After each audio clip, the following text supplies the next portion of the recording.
Okay. So hello అండి, ఈరోజు మనం వరి పొలంలో ఒకసారి వరి చూపించండి. ఈరోజు వరిలో 15 రోజులు అవుతుందండి ఇప్పటికి నాటేసి.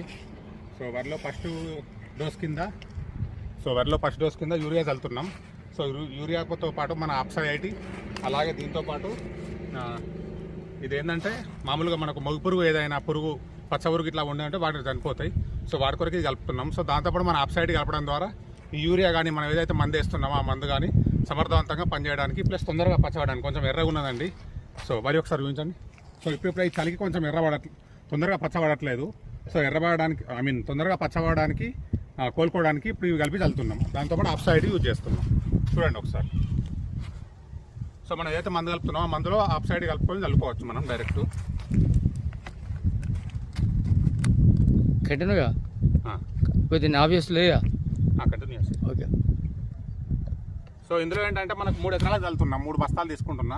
సో దాని కొరకు నేను ఎకరానికి 160 ml అట్లా యావరేజ్గా యూజ్ చేస్తాం కాబట్టి ఇది మనకు యావరేజ్గా 160 ml ఉంటుంది, అది కలుపుతున్నా. సో మనం మందులో కలుపుకుంటే మందు మంచిగా కలుస్తుంది, దీనికి మంచిగా పట్టుకుంటుంది.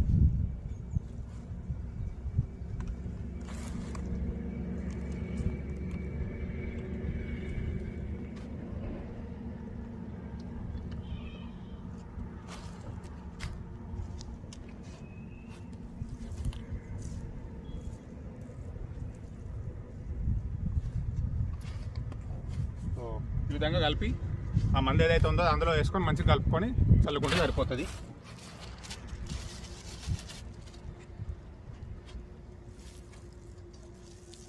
సో ఇందులో అప్సైడ్ కలిపాను ఆల్రెడీ.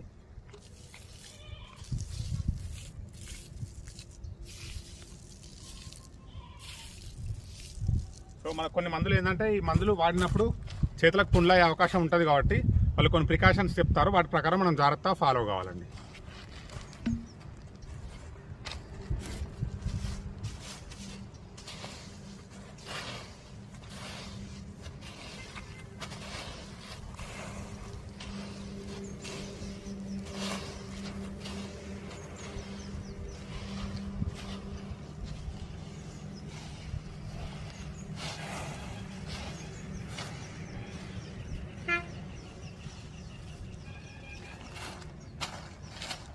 సో ఈ విధంగా కలిపిన దాన్ని మనం పొలంలో చల్లుకోవాలి.